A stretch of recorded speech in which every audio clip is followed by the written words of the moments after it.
James Brown brings us the story of a popular young pastor here in Alexandria who decided to take a break. There's not been a day in these past 11 years that I have not woken up and knew that there's something I had to do for the church, that I have to be available for call, that I journey with people through the highs and the lows of life. Now, I want you to hear me clearly. I'm not exhausted. I'm tired. There's a difference. With those words, Howard John Wesley announced that he is taking a 3.5-month sabbatical from the church he loves. I'm just tired, running a little bit on empty. And the distinction between tired and burned out to you is? The joy. I've not lost my joy. There's just some of the fatigue that comes along with it that requires a replugging in and charging up so I can continue to do what I think I've been called to do. 11 years ago, Pastor Wesley was called to lead Alfred Street Baptist Church, and he has done it well.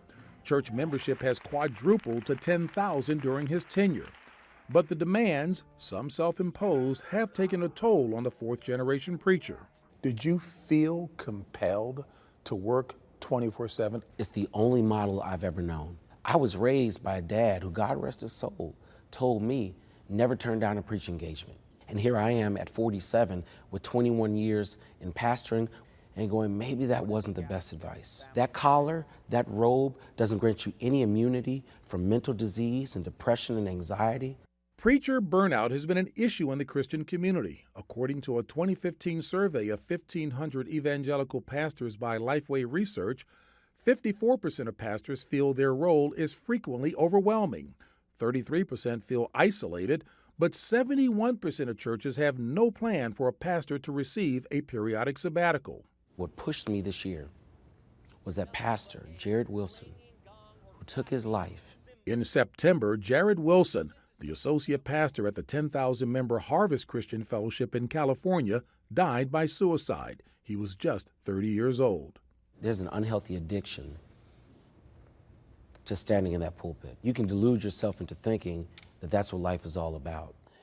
Wesley admits that he sees a therapist regularly, and he plans to use his sabbatical to begin a healthy lifestyle of exercise, a plant-based diet, and most of all, tending to his own need for personal time with God. The greatest thing that has come from that sermon and this sabbatical is receiving hundreds of emails and texts from other pastors who said, thank you, I need to do this as well. Do you feel freed, released? Absolutely. Absolutely, because I'm not ashamed.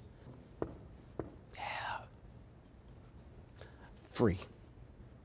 That I don't have to be Superman. I don't have to be perfect. I don't have to be super anointed every time I walk in this building. That I can be Howard John and not just pastor. Pastors are people too. And it's not just mega churches. The pressures of being a pastor are immense no matter how big the flock. That survey found that this is a trend across the board in churches both large and small. This is the book of 1 John, chapter 4, verse 1. Beloved, believe not every spirit, but try the spirits whether they are of the Most High Power, Yahweh. Because many false prophets are gone out into the world. Barakatah Yahweh, Barakatah Yahweh Shai, Barakatah Yahweh, Barakatah Yahweh Shai. Yahweh is the name who the world ignorantly calls God, and Yahweh Shai is his son, who the world ignorantly calls Jesus Christ. First and foremost, I want to give all praises and all glory to Yahweh Ba'Shem, Yahweh Shai, Ba'Shem, Rokah Kodash. Double honors to the apostles of Great Millstone, who well and taught us this truth. They are the true teachers for the nation of Israel on earth today. And salutation to the Akim out there pushing this truth and sincerity throughout the four corners of the earth and risking their life to do so for Yahweh Ba'Shem, Yahweh Shai's sake. I'm Brother Samak from the GMS Miami camp. And yes, the reason why I brought out the book of 1 John chapter 4, verse 1 was from this news segment that I put in post-production, where you're having these pastors from Plantation Christianity just throwing in the towel, claiming that they're burnt out, they have mental issues, okay? And it just proves, Salakia, the seat's going down, and it just proves that, these are the false prophets that enter into the world. And that's why you got to try the spirits, all right? Because these plantation Christians, all right, these false pastors and these false deacons and false priests, what type of affliction have they been through? Okay, what type of suffering have they been through? Okay, because when you go into the scriptures, all right, that's why James said, let me get the book of James real quickly. Because this is, you know, this is interesting to see these plantation Christians talking about they're stressed out and they're burnt out and they have mental problems and they need to see a psychiatrist. Really? Wow. James chapter 5 verse 10. Take my brethren the prophets who have spoken in the name of the Lord for an example of suffering, affliction, and of patience. Right, and this is James talking. All right. Did not the disciples go through affliction, suffering? All right. Did not Paul, okay? You so-called Christians, all right? You plantation Christians, you always bring about Paul, all right? Then was not Paul in prison, man? He was writing letters in prison, okay? Says, when are you pastors going through that type of affliction, all right? That type of suffering. You know, let me get that when Paul was in prison. This is the book of Acts.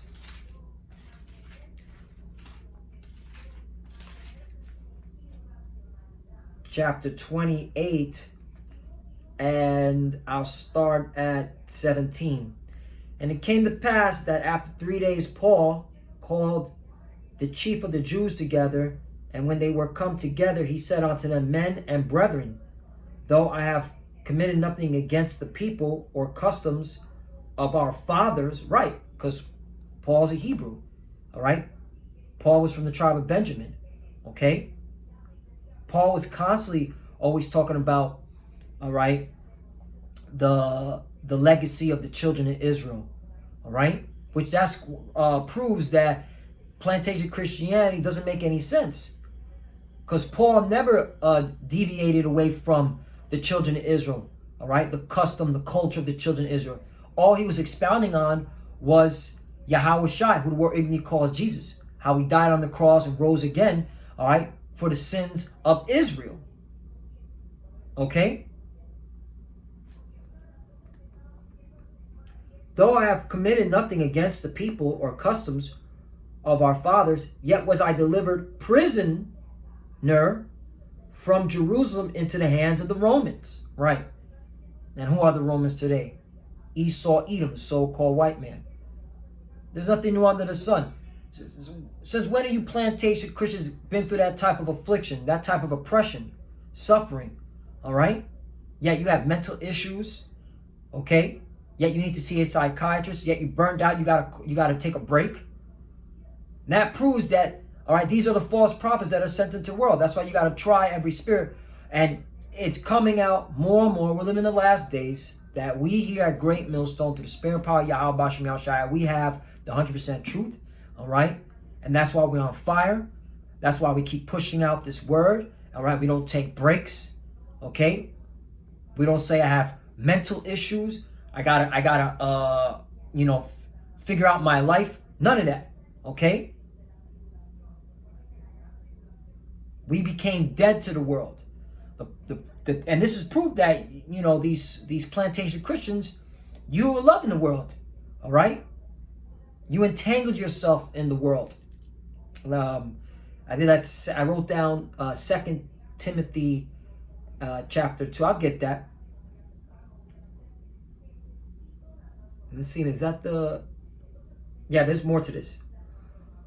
Back to Acts 28 and 18. Who, when they had examined me, would have let me go because there was no cause of death in me. 19. But when the Jews spake against it, I was constrained to appeal unto Caesar, not that I had aught to accuse my nation of. 20. For this cause, therefore, have I called for you to see you and to speak with you, because that for the hope of Israel, I am bound with this chain. Right. So Paul always had the love for Israel. Okay. He was always for his nation. He was just trying to wake up all right, the people amongst our nation, all right, to Yahweh Shai and his many works, okay?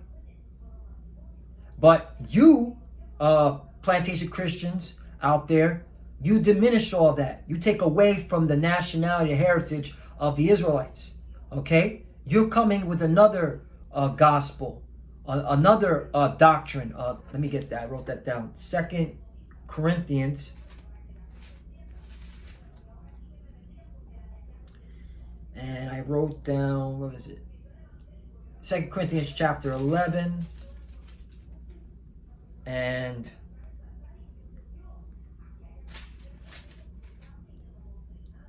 three.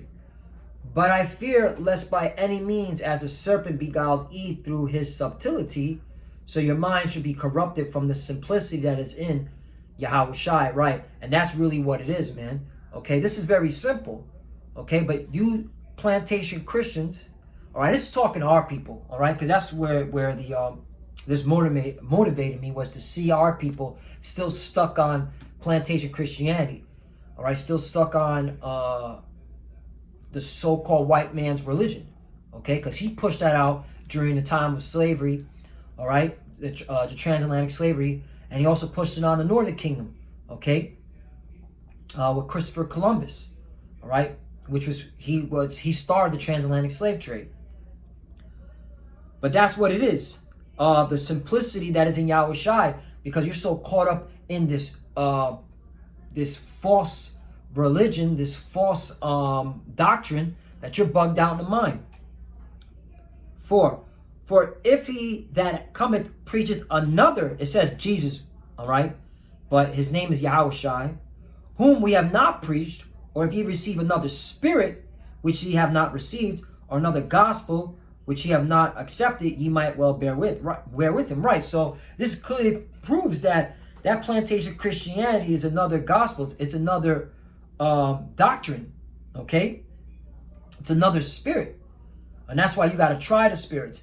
And best believe, we here at Great Millstone, the Sincere Brothers, we tried all the spirits, and we found 100% truth. Okay. Because when we saw the apostles, they broke down scriptures that when we were in plantation Christianity, we were like, man, this doesn't make any sense. And then when the apostles broke it down, we're like, oh, this makes perfect sense now. That's why, okay? Because it doesn't take a rocket science to figure out, like, wait a minute, from Genesis all the way through Revelation, all in between, it's always talking about Israel, Israel, Israel, okay? The salvation of Israel. So when you go when you look at the word Gentiles, you gotta ask yourself, but wait a minute, and I must not be getting an understanding if every throughout the scriptures, throughout the book, is all talking about Israel. And that's why the apostles, okay, we saw the apostles, and we saw the right doctrine, the right gospel, and hey, we were persuaded in our own mind. But you plantation Christians, you're not persuaded, because you're bugged out, man. You got suicide on the mind. You're seeing psychiatrists, all right? And it just proves that you're a bunch of, you got demons on you, all right? And that ain't the way. 4, for if he that cometh preach, let me go to 5. For I suppose I was not a whit behind the very chiefest apostles, right? Because Paul was exalting the chiefest apostles, man. The 12, man. Okay? And he was like, hey, I'm nothing compared to the very chiefest of apostles. All right.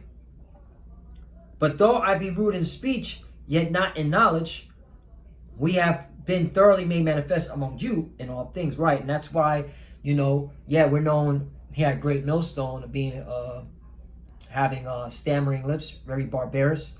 Yeah, we're rude in speech, but not according to knowledge. We go into things. Okay. And that's why we're confident, in our doctrine, and we're not bugging out like these plantation Christians, okay? Or you pseudo-Hebrew Israelites that still don't want to come to the realization that we have the truth, the spirit and power of Yahweh Shem Yahweh Shai. But hey, but this is mainly focusing on plantation Christianity. You folks are bugged out in the mind, man. All right, really burnt out. You got to see a psychiatrist. let me go into Matthew 7 before I go into 2 Timothy, because I want to make a point here in Matthew 7 and 15. Beware of false prophets, which come to you in sheep's clothing, but inwardly they are ravening wolves, right? And that's plantation Christianity to the T, okay? Mainly. And of course, you pseudo-Hebrew Israelites that want to change the doctrine, all right? That want to say John went off and, you know, a whole bunch of other madness. Oh, the RFID chip is not the mark of the beast, okay? It's June, ain't no microchip, people. You know who you are at this stage of the game. Beware of false prophets, which come to you in sheep's clothing, but inwardly they are ravening wolves. You go into that word ravening, extortioners, all right? Robbers. Wolves, it's called destructive men, I believe, but I'll get it real quick. I don't want to mess it up. And that's another thing that the apostles always hammer on us, that we must go into words, okay?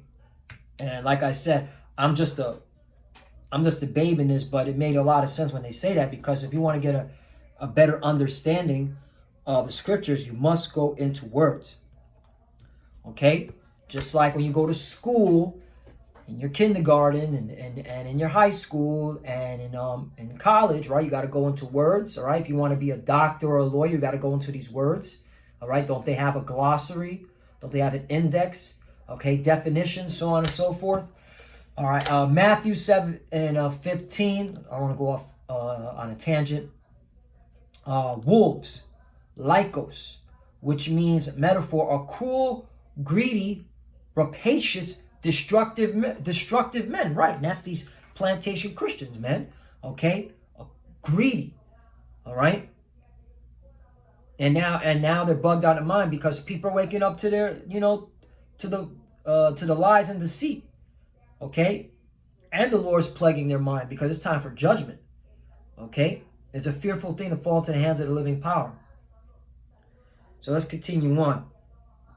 It says, 16, ye shall know them by their fruits. Do men gather grapes of thorns or figs of thistles? 17, even so every good tree bringeth forth good fruit, but a corrupt tree bringeth forth evil fruit. And right, you see that, man. You see, okay, who brings forth the good fruit, who brings forth the corrupt, the evil fruit, which is corrupt. 18, a good tree cannot bring forth evil fruit, neither can a corrupt tree bring forth good fruit. 19, every tree that bringeth not forth good fruit is hewn down and cast into the fire. And that's what Christianity, planted Christianity, is going into, the fire, okay? Because that is a false doctrine, that is a false gospel, right? That's another so-called Jesus, another Hamashiach, okay? And it's just proof, man. Verse 20, wherefore by their fruits ye shall know them. And clearly, you're seeing it every day. Let me go into 2 Timothy. Chapter 2, and I'll start at 1. Thou, therefore, my son, be strong in the grace that is in Hamashiach Yahushai. 2. And the things that thou hast heard of me among many witnesses, the same commit thou to faithful men who shall be able to teach others. Right. And that's what what the Spirit put upon us, that once we got this knowledge through the Spirit and power of Yahweh Ba'ashim Ashai, taught by our apostles, hey, we're supposed to teach as well. And that's what we've been doing. All right, we're not saying I got to take a break. I need, I'm burnt out. No, none of that, man. Okay, and if that, you're supposed to be praying, man.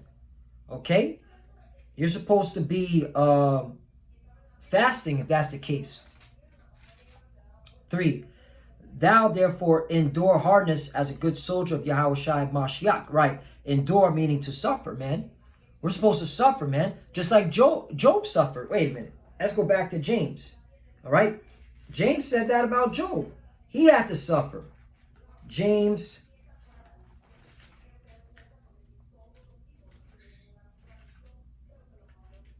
I lost my spot. Bear with me one moment. James 5:11. Behold, we count them happy which endure, meaning suffer. Ye have heard of the patience of Job, and have seen the end of the Lord, that the Lord is very pitiful and attend to mercy. Right. Job had to suffer.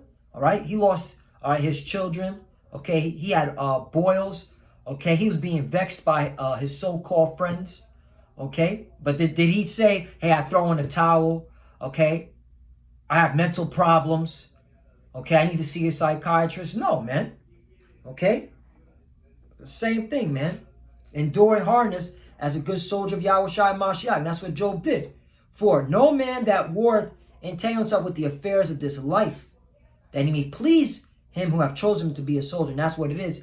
You pork chop eating pastors, you entangle yourself with the affairs of this world. And that's why you're bugged out in mind. And this is really talking to our people, you so-called Negroes, Latinos, and the Americans who are stuck on that plantation Christianity. All right, that's why you're bugged out in the mind. That's why you're burnt out. You need to see you have mental problems, okay? Because you still lusted after this world, man. All right, you still want to keep an image. Then that individual said, all right, he had to keep a certain type of image. All right, which proves that you were being deceiving, man. Because if you have to change your character, all right, for your congregation, okay, that means you're a hypocrite. Because us among the brotherhood, we don't have to change our characters, okay? We show our true colors, man, okay? That's how you get to know a person. You know, last one, man, I always like to go into the judgments, man, because it's really what comes down to is the judgment. And Lord willing, is edifying. But, this video pushed me to do a video, that news segment pushed me to do a video, which got me to make this lesson. Jeremiah 15 and 14. No, excuse me, Jeremiah 14 and 14. Then the Lord said unto me, the prophets prophesy lies in my name. I sent them not, neither have I commanded them, neither spake unto them. They prophesy unto you a false vision and a divination, right? And it's these false prophets, man, all right? These false prophets that have gone out to the world, okay? Because they're not talking about the prophecies. They're not talking about judgment. They're not talking about what's going on today, all right? They're talking about prosperity. 2020 is going to be a year. Now, look, everyone's under quarantine. People have lost jobs, all right? Hey, there's certain places within the country you can't even go and congregate at these harlot houses, okay? So then this is the Lord showing, all right, who are the liars and the deceivers of this world when it comes to his word. I sent them not, neither have I commanded them, neither spake unto them. They prophesy unto a false vision, divination, and the thing of naught, and the seed of their heart, right? It's of their own opinion, of their own heart, because they're not coming out of the words, all right, precept upon precept, line upon line, here a little, there a little. They're not teaching the right doctrine, okay? And the doctrine has to be taught, all right, through the Spirit power Yahweh Bashim Yahushai. And where it's at is here at Great Millstone. 15. Therefore, thus saith the Lord concerning the prophets that prophesy in my name, and I accept not.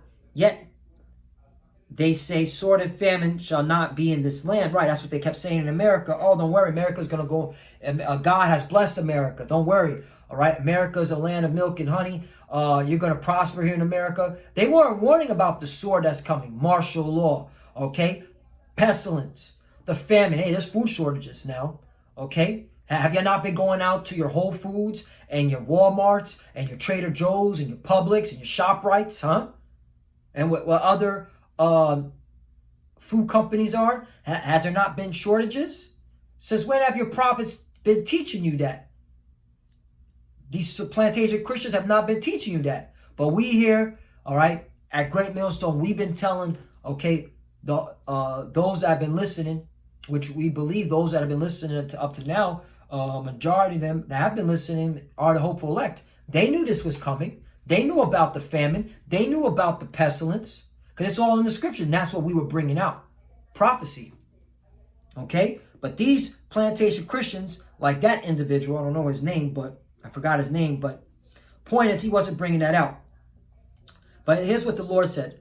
So yet they say, sword and famine shall not be in this land. Right, that's what they were saying.